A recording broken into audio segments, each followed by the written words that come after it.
Hey, are you there already in LinkedIn platform? If yes, have you ever tried to do a search in the search engine like Google? If you have done, I believe you would have been surprised to know that your LinkedIn profile pops up in the very first page. It shows up in the very first page. Does it bring you happiness? Does it bring a smile? LinkedIn profile is one of the landing page when people search for your full name. And in this video, I believe you would have already guessed, we are going to discuss about how to create a LinkedIn profile and why you should consider in creating a killer LinkedIn profile.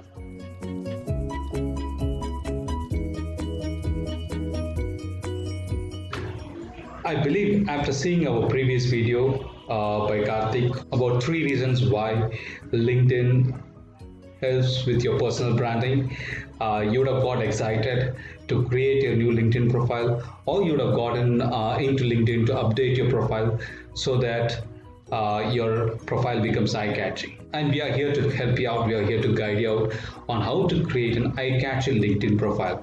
Whether you are doing job hunting, whether you're gathering lead, or you're trying to network, you need to have a complete LinkedIn profile so that the right people can reach you at the right time, and that helps you to grow professionally in your career.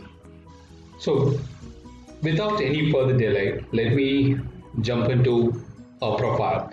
I'm not going to create a profile here. I'm opening a profile, or I have opened a profile. My friend of mine, Mr. Sanjeev NC, we both worked together in Freshworks a few years back. If you're interested in ITIL or ITSM, check out his profile and reach to him or connect with him, because he is the person who talks customer experience aligned with ITIL. So before you start working on modifying your LinkedIn profile or start working on your LinkedIn profile, take time to think what you want to add it in your profile, because so it is more like your profile should display like what you can offer to the user who are going to connect with you, or what you could offer to the company who is going to hire you, or what could you offer to the salesperson who's going to reach out to you, or what you could offer to the people who wanted to reach you as a mentor.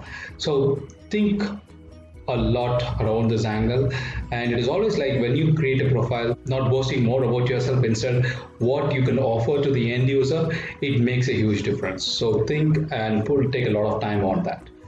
And apart from that, see, whenever you create a resume, it is always like people wanted to create a one-page resume, but in the case of LinkedIn, it helps you to add as much as information as you want into your profile. The next one is like, say for example, put thought into the URL. So for example, when you create the profile, most probably when you create the profile, you will see some numbers like NC09, something like this, which will be random numbers.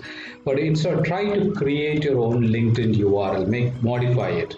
It adds credibility when you are putting it into your resume or when you put it into your signature. So modify your LinkedIn URL. The next part is, of course, here is your photo. I like the way like Sanjeev is wearing his mask with a reference to a lot of rings. Let me see. Yeah, you shall not pass, which is like very apt in this pandemic situation. But your photo should be more of a professional photo. 60% is expected of your face, because that adds more professionalism to this particular picture. It's not Facebook. It is a professional network, so try to be more appropriate, try to be more professional into this particular photo. Have a smile into your face, actually that will add some kind of credibility. The next one is the background picture. Here what I do is like I used to put customer quotes that I've received, or sometimes industry expert quotes. I put it as a background. What I liked in Sanjeev is he had given a short intro about himself. He pulled a slide from one of the presentations he gave at a SITS event, so he put it as a picture of the background. Now the next part is the headline. So in the headline, he has mentioned as SaaS generalist, as well as he is an ex-Freshworks. So the reason why I assume he put as a generalist is he has knowledge across SaaS. So that is the reason why he has put himself as a SaaS generalist. But my thumb rule is simple, like you put in your current title, your experience if you want, and the unique value that you can offer. So let's say, for example, you can say it as social media manager with 2 years of experience, and you help startup connect with your customers through social media and help drive the sales. So that is one thing that you can put it as a headline. So these profile picture, the profile background, and the headline is what grabs the attention of anyone who's going to look into your profile, be it your network, be it your recruiter, or be it people who are trying to reach out for mentorship, or anyone who wants to connect with you. So these three needs to be very strong. So try to keep maximum professionalism here. In summary, like what you have to do is like you can give in a short, I won't say short, you can give a brief intro about yourself, write a story about your write a story about your career and what you're looking further down or how you wanted to progress down the line. So be imaginative, but write it in such a way that when a connections want to reach out to you, when they look into the summary, they wanted to connect with you, or recruiter wants to immediately shortlist you and take your profile to the next stage. So again, keep unique values in mind, like what is the unique value that you're going to offer, and write the entire story here. In this case, I like again from Sanjeev's profile.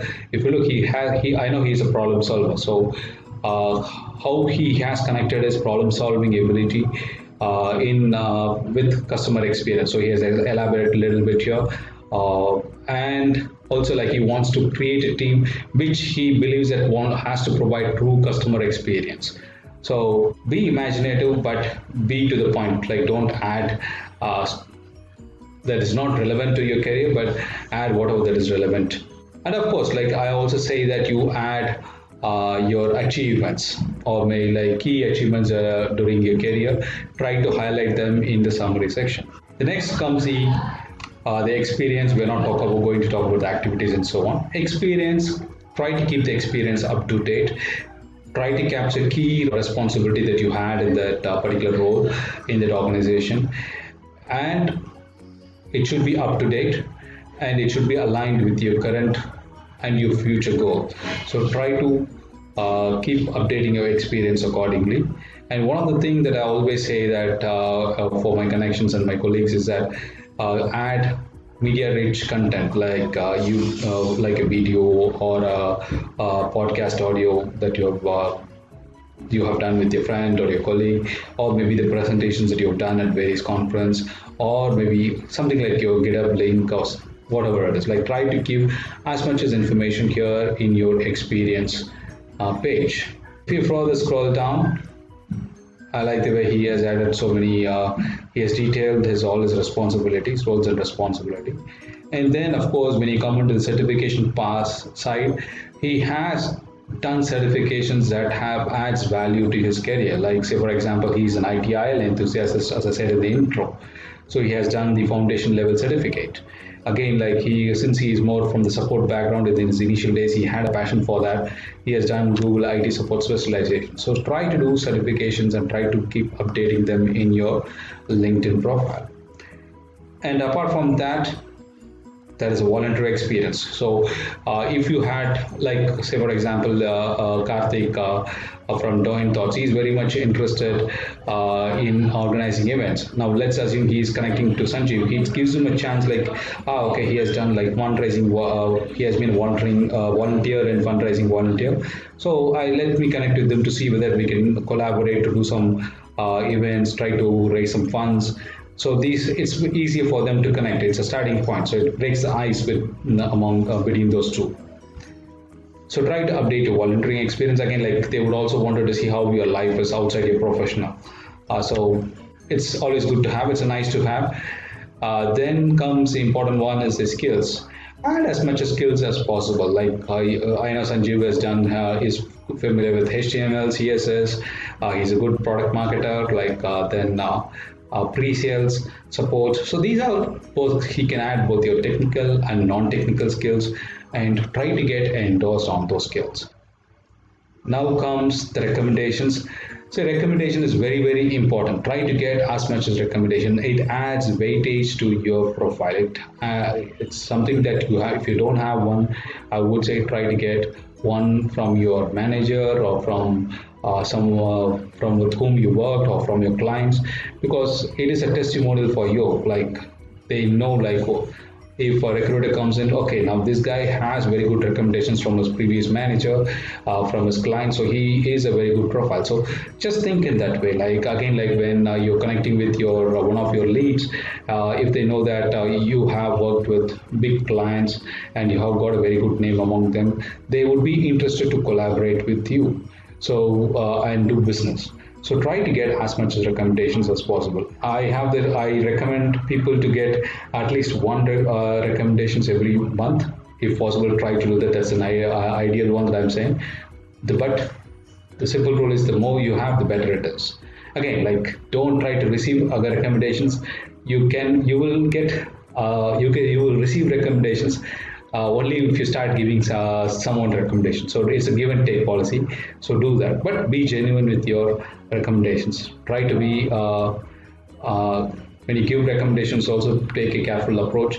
If you're not familiar with them, but for the sake of doing a recommendation, don't do that. It's also not an ethical practice. Now, the next one is the final one, which I would try to, with that I will conclude, is the accomplishment.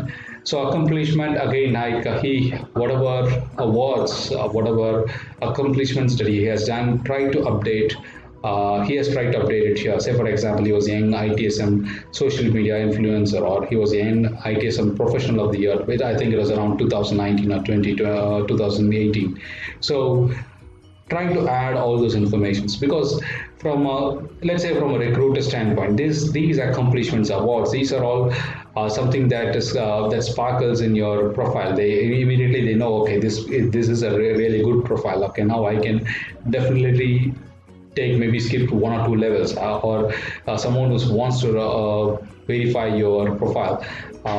They know that, oh, he has done so much actually. So it adds a lot of credibility. You try to update your profile with as much as information as possible. Fill in with appropriate, relevant information. Be accurate with your information, and whatever you write, try to update your profile in such a way that it gives you're offering a unique value to whomsoever like is looking at your profile. And now I believe you would have understood how to update your LinkedIn profile. And if you have any comments, please share it in the comment section. Thank you and have a wonderful day.